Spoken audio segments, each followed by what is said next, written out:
I want to take you now to Senator Mitch McConnell. To provide flexibility as the White House and Senate Democrats continue their discussions, the Senate will officially proceed to the House-passed, the Senate already officially proceeded to the House-passed funding legislation. So that's pending. But we did so with an understanding that no further votes will occur until the President and Senate Democrats have reached an agreement to resolve this. Let me say that again. We push the pause button until the President, from whom we will need a signature, and Senate Democrats, from whom we will need votes, reach an agreement. No procedural votes, no test votes, just a meaningful vote on a bipartisan agreement whenever that is reached. And it's my hope that it's reached sooner rather than later. It is no mystery why securing our nation's borders is such a major priority for Republicans here in the Senate and Republicans over in the House and for President Trump. Any look at the plain facts leads to one simple conclusion. The crisis of security at our southern border is real. Over the past year, Customs and Border Protection's records of apprehensions and interdictions at our southern border are literally, Mr. President, staggering. 800 known gang members, a 50% increase over last year. Nearly 7,000 individuals with criminal histories, including weapons trafficking and violent offenses. More than double the levels of fentanyl, along with other illicit substances. So the report card is quite clear. America's borders are in crisis. These facts I've stated are not partisan facts.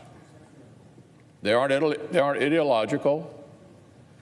They're just facts. Just facts.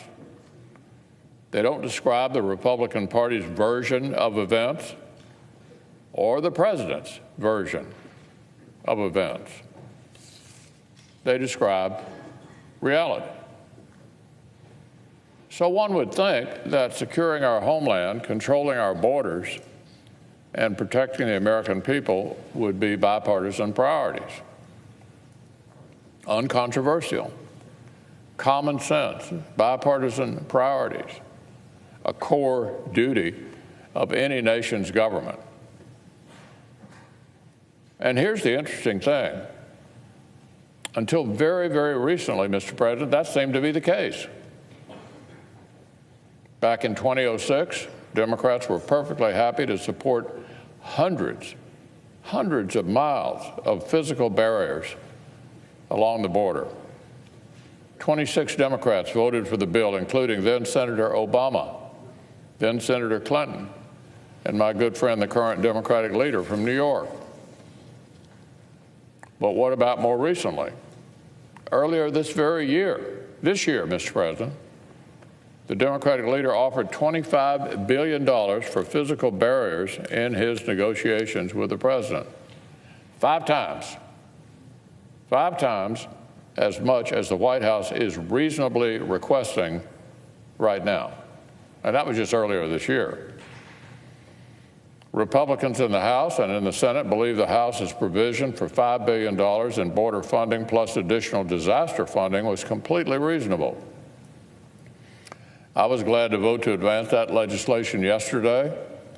My colleagues and I are proud to stand with the American people on this subject for the safety of American families and the health and security of our communities. But this time, Democrats have rejected that reasonable request. They've refused to meet President Trump halfway and provide even one-fifth of the resources for the border they were willing to provide just a few months ago.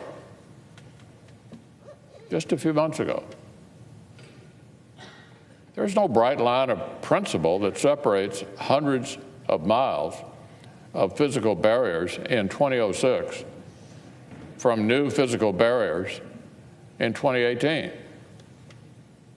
There is no major philosophical shift that made $25 billion for border security worthwhile just a few months ago, but makes a far more modest investment of $5 billion immoral, and unacceptable today. No, Democrats haven't rejected the president's request and invited this partial government shutdown because of some principled objection that they just discovered in the last few weeks. It's not some principled discovery they've just made in the last few weeks. They brought this about because they're under a lot of pressure.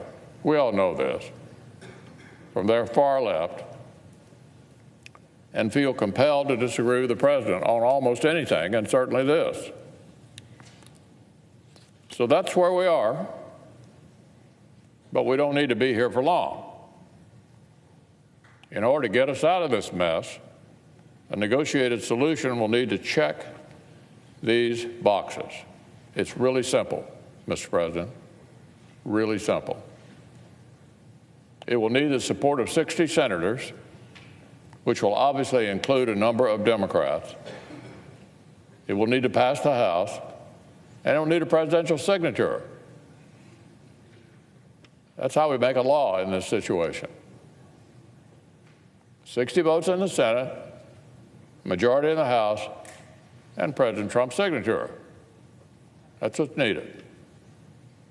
That's what will end this regrettable episode, reopen the lapsed portions of the federal government, and produce the investment in border security that our nation really needs.